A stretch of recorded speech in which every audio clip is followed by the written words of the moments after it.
मग सुनते के अगर म कर दे दी सलाती ने रोजी रोजी सपना ते निवा महिमा तो हलाती ने निवारो पे सुड़सी ने दिले नवा दीवाना लातीगा निवारो पे सुड़सी ने दिले नवा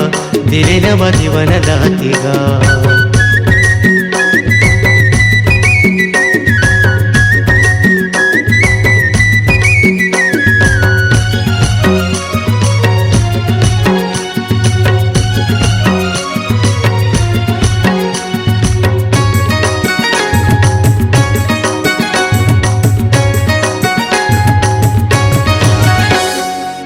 कड़दुन जो पे वारी वायोये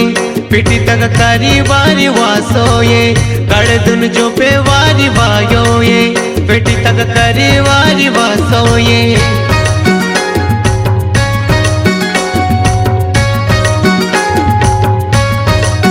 कड़दुन जो पे वारी वायोये पिटी तक कारी वारी वासोये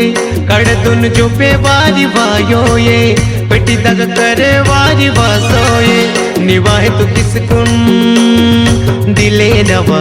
दिलवरी दीवाना गातेगा निवाहे तो किसकुन दिले नवा दिलवरी दीवाना गातेगा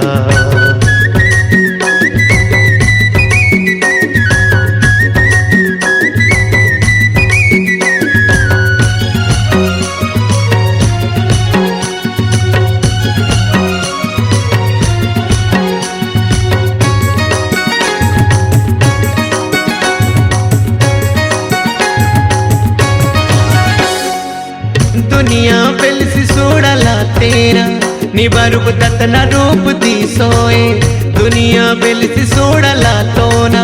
निबारूप दतना रूप दी सोए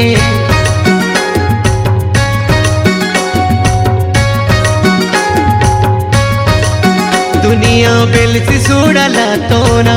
निबारूप दतना रूप दी सोए दुनिया बेलसी सोड़ला तोना निवारूप दतना रूप दी सोए निवारूप सुड़सी ने दिले नवा दिलवरी दीवाना गातेगा निवारूप सुड़सी ने दिले नवा दिलवरी दीवाना गातेगा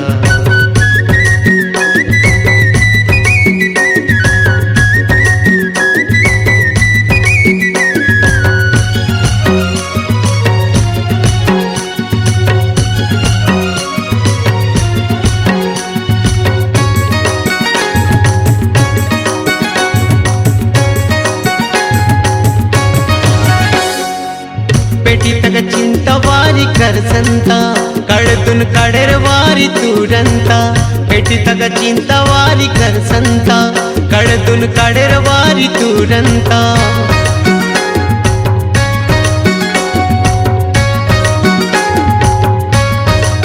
पेटी तक चिंता वारी कर संता कड़दुन कड़र वारी तुरंता पेटी तक चिंता वारी कर संता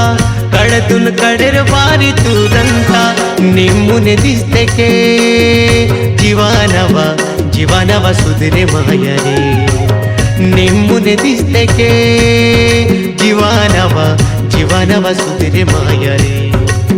रोजी रोजी सपना तेनी व महिमा तो हलाती ने रोजी रोजी सपना तेनी व महिमा तो हलाती ने निवारूप सुड़सी ने दिले नवा दीवाना लातीगा निवारूप सुड़सी ने ए नवा दिलवर दीवाना लातीगा निवारूप सुड़सी ने दिले नवा दीवाना लातीगा।